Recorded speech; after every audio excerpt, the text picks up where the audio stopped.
تلك الدار الآخرة نجعلها للذين لا يريدون علوا في الأرض ولا فسادا والعاقبة للمتقين. Ya, karena sebagian kita di Indonesia ini yang nggak paham fikih sholat berjamaah. Ya, imamnya dorong-dorongan. Imam harus ditetapkan, nggak boleh dorong-dorongan. Imam ditetapkan oleh pengurus masjid. Kapan qomat? Ketika imam sudah maju. Jangan jamaah yang nyuruh, qomat. Ini ada acara nih, nggak bisa. Imam yang punya hak kapan boleh qomat, kapan tidak qomat. Kalau qomat masih sedikit, kata imam, bentar. Imam yang punya hak. Ya. Kemudian Nabi SAW menyuruh kita di masjid khusyuk. Jangan ada, kata Nabi, jangan ganggu saudaramu dengan bacaan Quran. Sebagian kita, akhi, antara azan qomat, muazzinnya malah baca sholawat. Kita mau sholat sunat terus gimana? Jadi saya memahami ada sebagian orang nggak nyaman itu. Karena pelaksanaan sholat berjamaah belum sesuai dengan asas syariat Islam. Belum lagi kadang-kadang 1 jam sebelum azan mikrofon udah ngaji, Pak. Ya, jam 4 subuh udah ngaji tuh. Gimana orang mau sholat tahajud di rumah? Ya, kemudian habis subuh ngaji lagi, Pak, mikrofon. Yang boleh keluar dari masjid apa saja sih, Pak? Kata ulama hanya azan dan qomat. Qomat pun diperselisihkan. Azan saja yang boleh keluar. Qomat, sebagai ulama berbeda pendapat. Ini qomat untuk siapa? Untuk yang di luar masjid atau yang di dalam masjid? Dalam masjid. Karena mereka yang berkepentingan ini udah mau qomat. Ada pun di luar masjid udah percuma. Ya kan? Tapi di Indonesia 1 jam sebelumnya, sesudah sholat, mikrofon juga.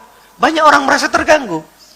Maka saya paham banyak orang lebih nyaman sholat di rumah. Kenapa? Karena pelaksanaan sholat berjamaah belum sesuai dengan. Saya pernah ketemu Pak supir Grab, supir online, orang non-muslim. Dia bilang, Pak Ustadz, mungkin karena saya dijemput di masjid, menurut kami Islam ini agama berisik, Pak.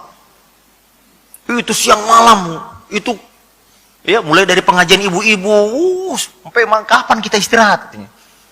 Apa harus selalu teriak-teriak katanya. Islam yang seperti ini yang mereka pahami, Pak. Padahal Nabi SAW di masjid gak boleh suaramu jangan. Kenapa? Ada saudaramu yang sedang berdoa dan sholat. Tapi kita, akhi, Masya Allah, masjid ini ya gak bisa kita khusyuk. Bertetangga dengan masjid, banyak orang menghindari. Kenapa? Berisik, Ustaz. Saya ketemu ada seorang pilot. Ustaz, saya pindah nih. Saya punya bayi, tapi jam 4 udah corong masjid itu keras banget. Habis maghrib sampai isya corong. 20 menit, 30 menit sebelum azan udah ngaji, keras banget. Kita kalau ada tamu nggak bisa ngapa-ngapain. Istrinya komplain ke pengurus masjid, Pak, tolong dikecilin, Pak. Bapak, ibu ini Islam atau setan katanya.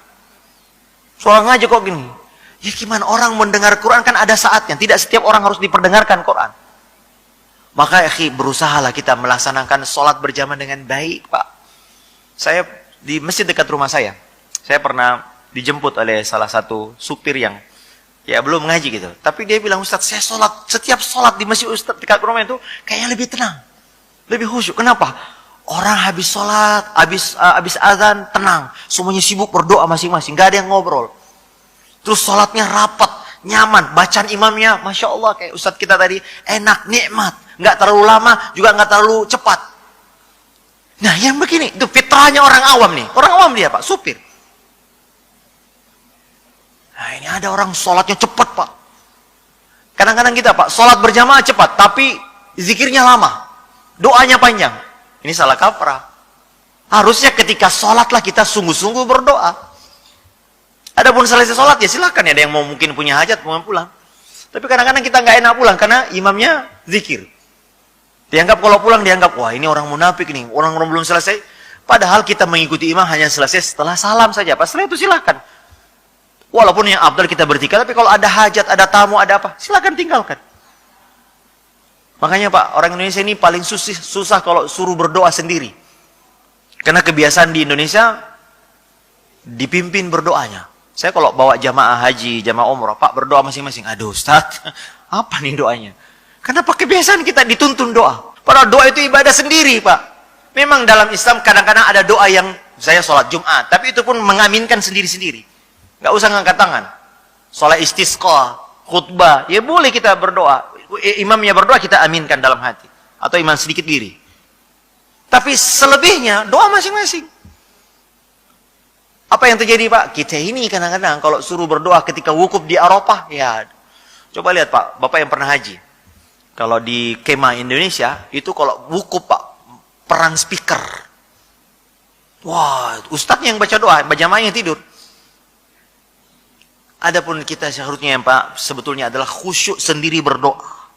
Itu yang baik. Maka banyak orang awam Pak, ketika masuk masjid, ngeper masuk, ini apaan? Tapi lihat, fitrahnya orang ini Pak, orang kayak ada tatonya. Maksud, kok kayaknya lebih enak ya sholat itu. Kalau dia jemput saya itu senang sholat ini.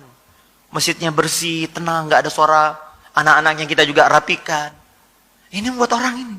Tapi kalau orang yang nggak tahu agama masuk masjid, ini suara berisik, ini orang ini. Ya jelas Pak, saya lebih nyaman di rumah. Saya paham. Tapi itu juga keliru.